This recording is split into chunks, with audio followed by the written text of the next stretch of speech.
The day I learned silence can set off alarms was the day my boss pretended I didn't exist. No org chart, no headshot, no seat at the all-hands where they clapped for people who renamed folders. Me. I was the scaffolding they built their victory slides on. The code, the logic, the checks that made our numbers more than pretty fonts. That was me. Jesse filed 2 shells deep under a vendor agreement so boring it could sedate a rhino. I wasn't hired to play politics. I was hired to keep us honest. Our company, Varun Systems, had one promise to banks. We tie your lending criteria to real auditable performance. No surprises. Sounds glamorous until you realize a single careless directive can turn that promise into a legal bonfire. That's why I embedded tripwires, tiny, boring, lawful things inside the platform's compliance spine. Not a bomb, a conscience. If someone yanked out a credential wrong, the system didn't explode. It documented. And it alerted the bank liaison who slept with one eye open.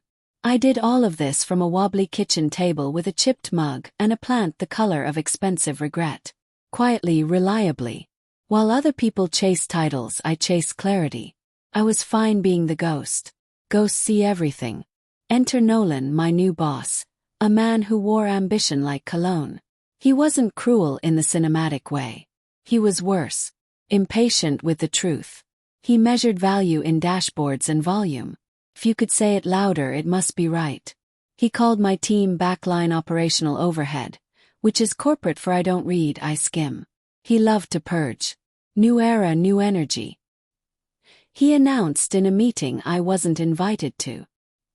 He started cleaning up contractors because retaining knowledge is harder than deleting accounts. The irony. I wasn't on his books. Marcus, our CFO, had kept me under the compliance cost center. Neat and defendable. Marcus had the slow, careful voice of a person who'd actually met a regulator. He once told me, "Your code is the seatbelt no one brags about until the crash." We understood each other. Then Marcus went on medical leave. No warning, just gone. A gap where a guardrail used to be. Nolan bloomed. He added himself to channels, asked performative questions, and demanded impact slides from people who shipped fixes while he slept. He started probing cost centers, eyes lighting up at anything labeled vendor. Someone must have told him I was that contractor in compliance. He never said my name. He called me the module. The message arrived late in the week. No greeting, no signature, just your access will be reviewed. Prepare justification. The word review wore a smile that meant goodbye. I've been through 6 reorganizations. I knew the scent of a decision pretending to be a question.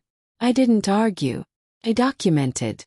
Every pull request, every change log, every policy note with my initials tucked at the bottom like a watermark.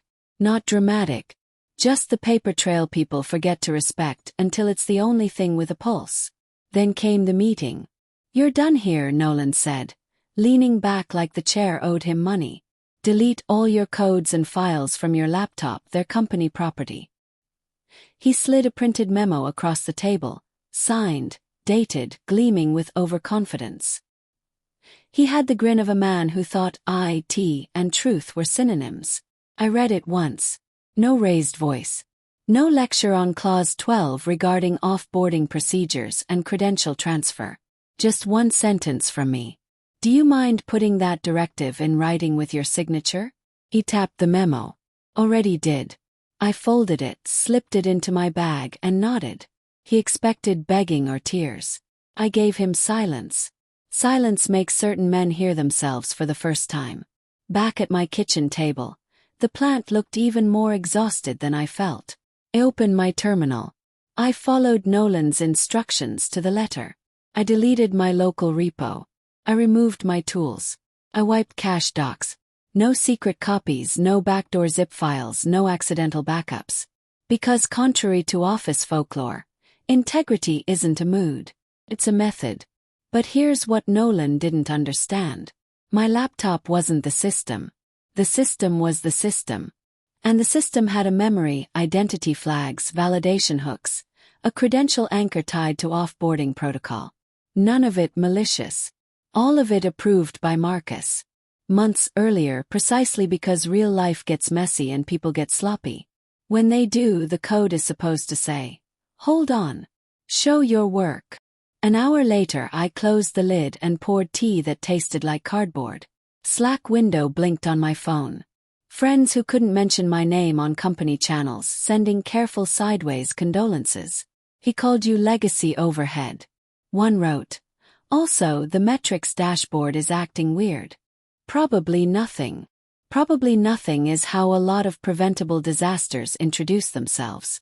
Somewhere inside our platform, a small light turned red. A deletion had been detected that didn't match the offboarding sequence. The credential anchor with my signature had vanished without paperwork, handoff logs, or revocation trail. Didn't throw sparks. Filed an affidavit. And somewhere else, a different light blinked at a bank portal run by a person who'd heard too many fairy tales from companies like ours. That portal didn't care about Nolan's memos. Cared about compliance chains. It saw a missing link where a link had been required. It did exactly what it had been told to do months ago. It was escalate. Request assurance. I didn't touch a thing. I didn't need to. Nolan strutted into the boardroom like it was a stage he'd finally earned. Chest high, jaw set, memo ready. He had no idea the room had shifted 3 degrees colder. He didn't see Marcus' name pop up on the screen. The way legals' faces looked carved from stone. He didn't hear the phone call before the meeting started, or how the air tightened after someone said, "Freeze." He only heard it when the CFO's voice, calm, surgical, cut through the carpeted quiet. "Just got a call from the bank. Tell me exactly what you told her to do." I didn't answer right away. I didn't have to. I wasn't in that boardroom, but I could picture it. Nolan with his practice smirk. The CFO with that quiet stare people develop from years of watching mistakes cost millions. A silence so heavy it makes people confess more than they intend. Meanwhile, I sat at my kitchen table, fingers curled around a chipped mug of tea gone cold. The message threads kept pinging. "What happened? They said you're gone. Is that true?" My friends typed with the caution of people who didn't want their messages discovered later. I didn't reply. Sometimes silence is more informative than words. What Nolan didn't know and what I didn't have to tell him was that Marcus had built the scaffolding with me. We didn't design it to be flashy. No one claps for compliance. We built it to be incorruptible. Every credential tied to the platform carried a history, an attribution chain, a trail that couldn't be erased without consequence. That memo Nolan signed, it was already a contradiction. He'd instructed me to delete all codes and files while still credentialed to a live compliance system, which meant the moment my credential performed an unauthorized deletion, the system would log it as an irregularity. And when irregularities touched compliance logic, the bank didn't ask nicely. They escalated automatically. I imagine Nolan answering the CFO with that fake confidence of his. "She was just a contractor," he'd say. "I asked her to remove her local files, standard practice."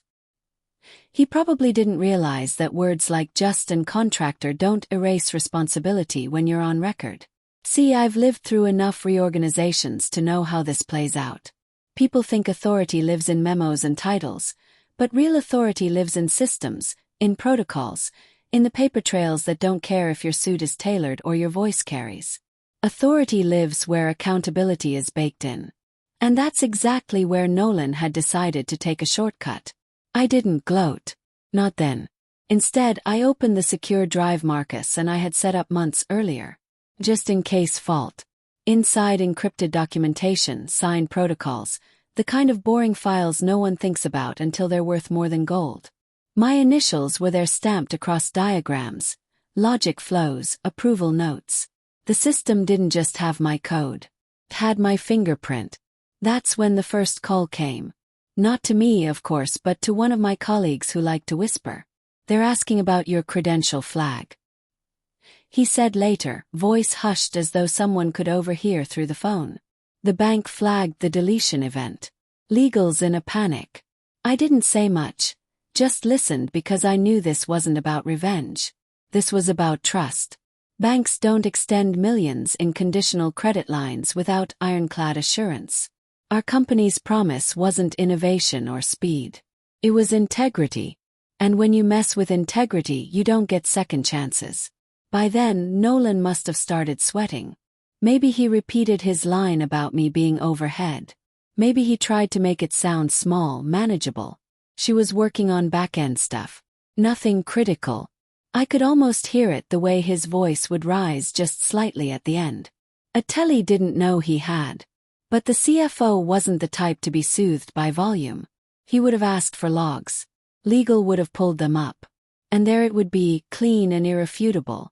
My credential ID, timestamp deletion, no corresponding off-boarding record, no revocation ticket, no compliance officer approval, just Nolan's memo.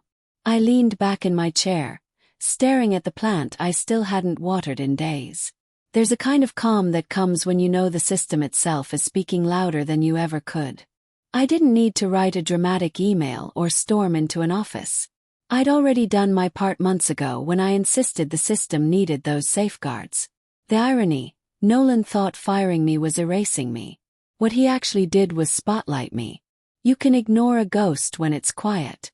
But when the ghost is written into the foundation of the building, erasing it makes the whole place shudder. Another message pinged. This one from a QA engineer who had always been too nervous to even make eye contact in meetings.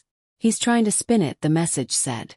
Said you over-engineered everything, but the CFO just asked if he personally authorized the deletion. He stammered. Everyone saw I smiled then, but not with joy. More like recognition. I'd seen men like Nolan before. So sure would make them legends. So blind to the fact that shortcuts always leave tracks. Tracks that compliance people like me are trained to follow. Back in that boardroom, I imagined the CFO lowering his voice, asking again. Slower this time. Tell me exactly what you told her to do. And Nolan cornered, repeating himself, not realizing every word was digging him deeper. The truth wasn't complicated. It rarely is. He'd told me to delete everything and I had, exactly as instructed. Now the system was asking the same question the CFO had, only the system wasn't going to accept spin for an answer. And that was only the beginning. By the next morning, the whispers had turned into noise. I didn't need to log into company Slack to know the temperature had shifted. My phone buzzed with vague texts from people who'd never dared to contact me outside of work hours. Are you okay? One wrote. He's blaming you. Another added. Blaming me for what exactly? Doing what he told me to do. Deleting my local files. It was almost funny. Almost. What Nolan never understood is that when you work in compliance systems, every action is both an instruction and a confession.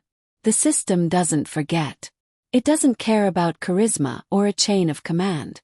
Cares about sequence, documentation, proof. That's why I had built it that way. That's why Marcus had approved it. Later that morning my phone buzzed again. This time from a number I didn't recognize. The message was short. Did he tell you to delete it? No greeting, no context. Just that one line, Marcus. Had to be him. No one else asked questions like scalpels.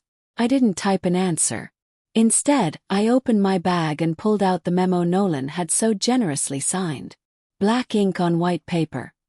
His name scrolled at the bottom, time-stamped.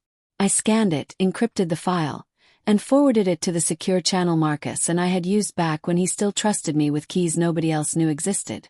5 minutes later, a Dropbox folder appeared in that channel.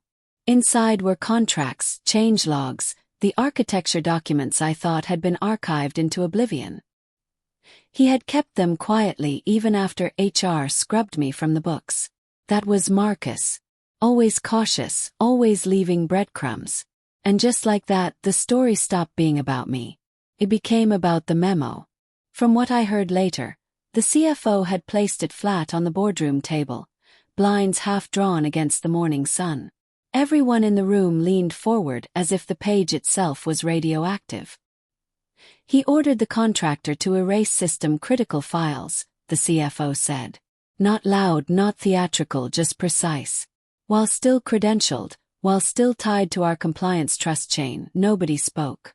Then the compliance officer, a woman named Tara, who rarely raised her voice, said the only words that mattered. "That's grounds for breach classification." The room went silent again. The kind of silence where people start to realize their careers may have just bent in the wrong direction. Meanwhile, Nolan was still doing what men like him always do when the walls start to creak. He postured. He told anyone who would listen that I was just a contractor, that my work wasn't mission critical. He repeated it so often it sounded like he was trying to hypnotize himself. But words don't erase logs. By midday, the bank had frozen the company's revolving credit line. Not revoked, not cancelled, just frozen. Like a parent taking away the car keys after hearing a crash from the garage. $18.5 million locked until someone could prove the system still had integrity. I didn't need to gloat.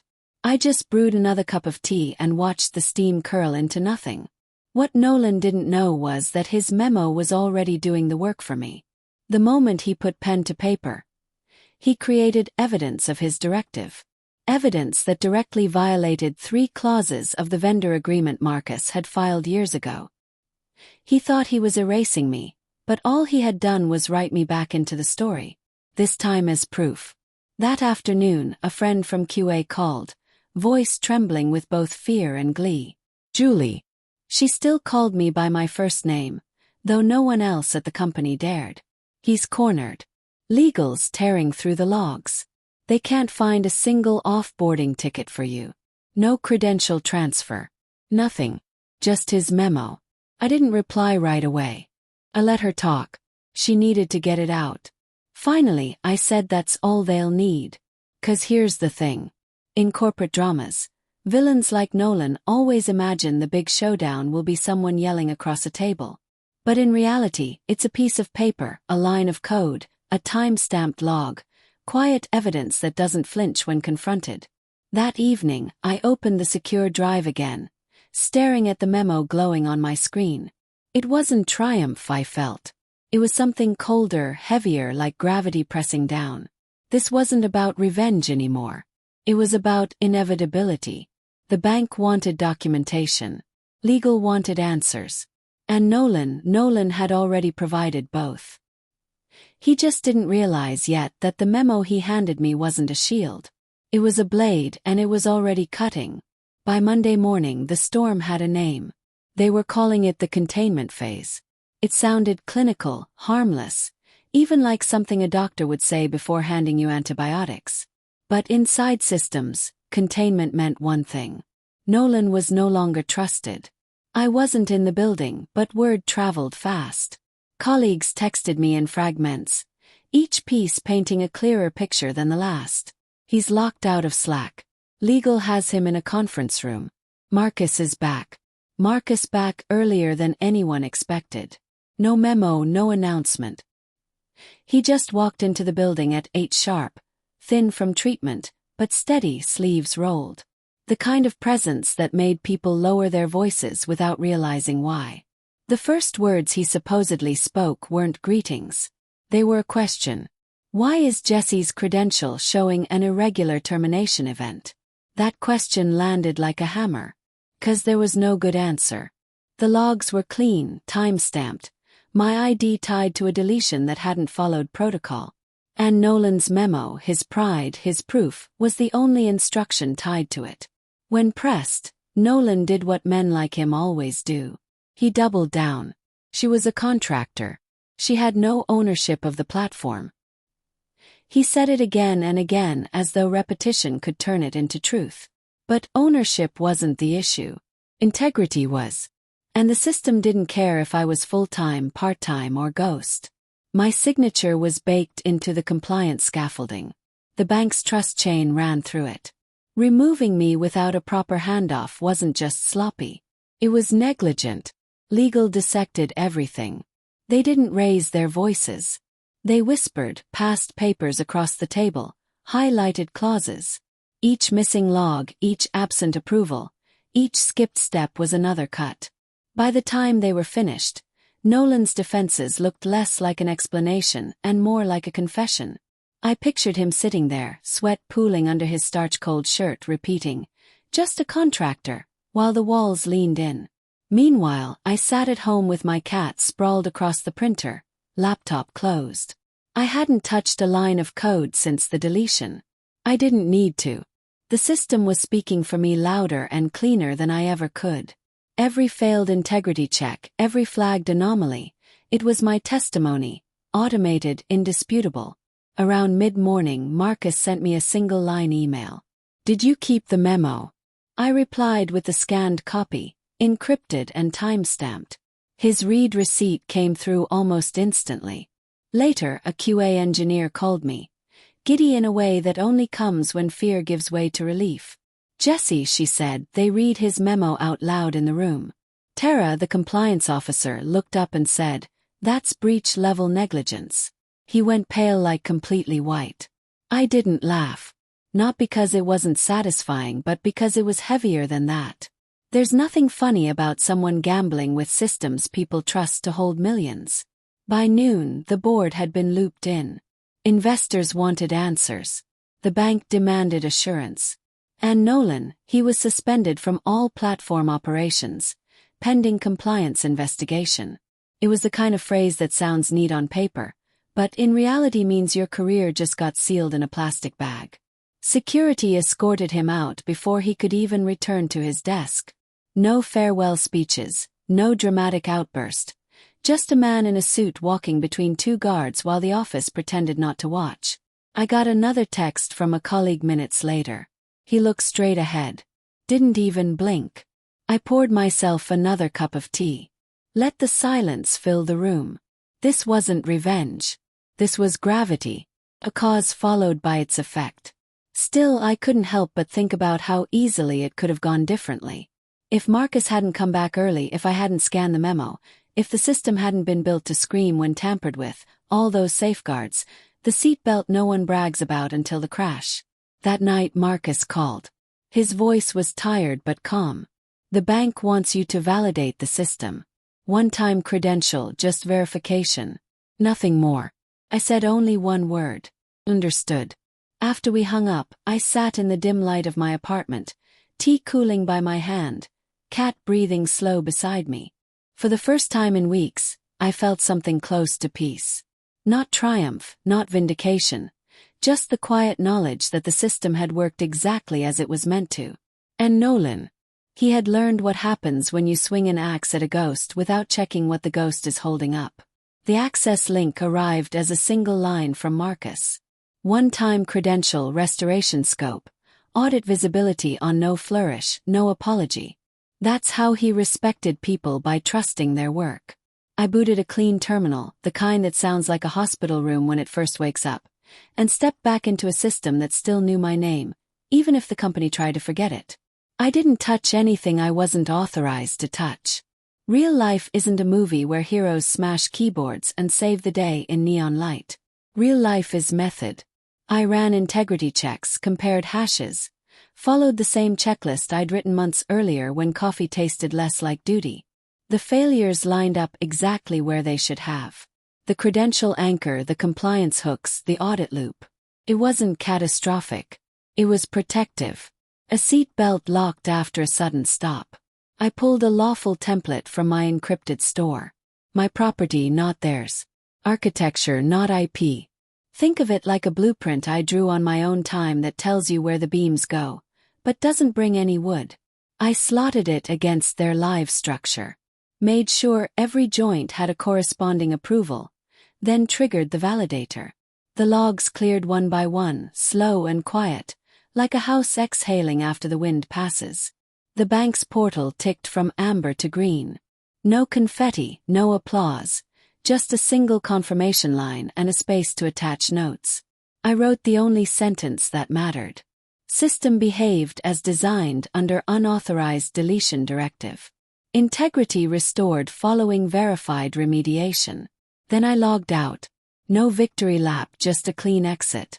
My phone lit up seconds later. "Marcus, it's stable," he said. Statement, not a question. I could hear conversation murmuring around him. The soft panic of senior people relearning humility. "Jesse, thank you."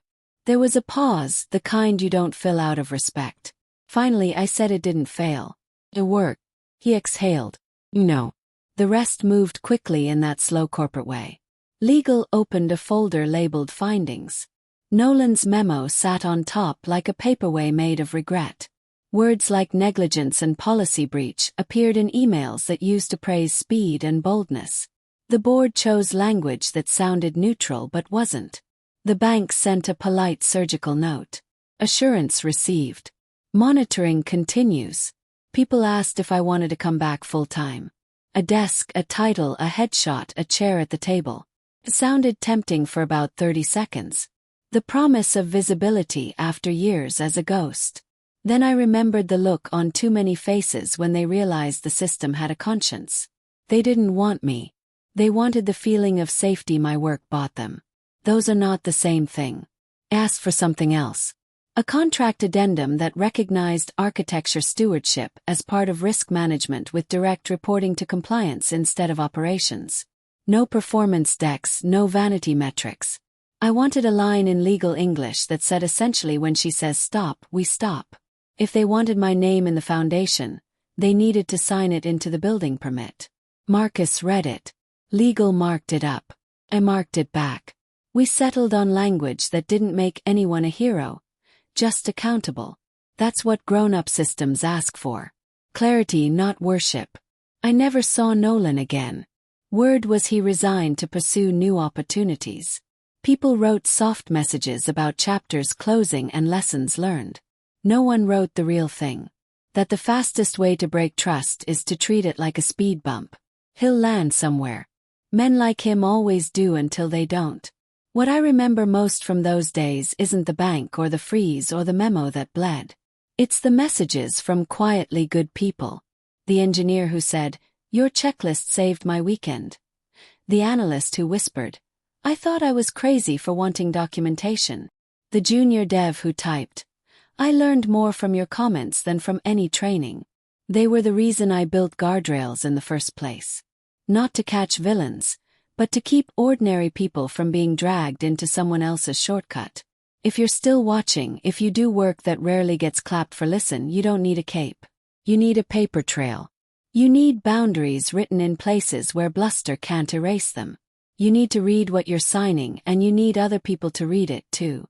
The drama ends up in boardrooms. The truth lives in logs. Marcus texted me a week later. "We're naming the validator after its function. Integrity Cascade. Your initials are in the spec." I stared at the message for a long second. Not because I needed the credit, but because names are how we keep stories straight when memory gets political. I replied with a thumbs up. The most emotional I allowed myself to be at work. That night, I sat at the same kitchen table, tearing, haloing the mug, laptop shut for once. The plant looked less terminal. My cat snored like a tiny chainsaw. I felt something gentle. Call it relief or just the absence of dread. The company would spin, the board would message, the bank would monitor.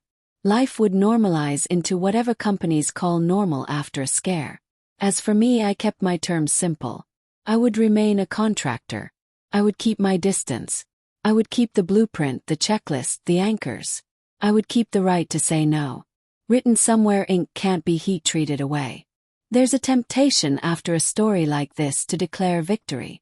To say justice was done and the bad guy got walked out between two polite men in security blazers. But the truth is quieter. Justice, when it shows up at all, looks like a green light on a dashboard and a signed clause in an agreement. It looks like a system that refuses to forget. I lifted my mug and said it out loud. For anyone who ever sat unseen at a kitchen table keeping the lights on for people who don't know where the breaker is, build it honest. Make it fail-safe and make them sign.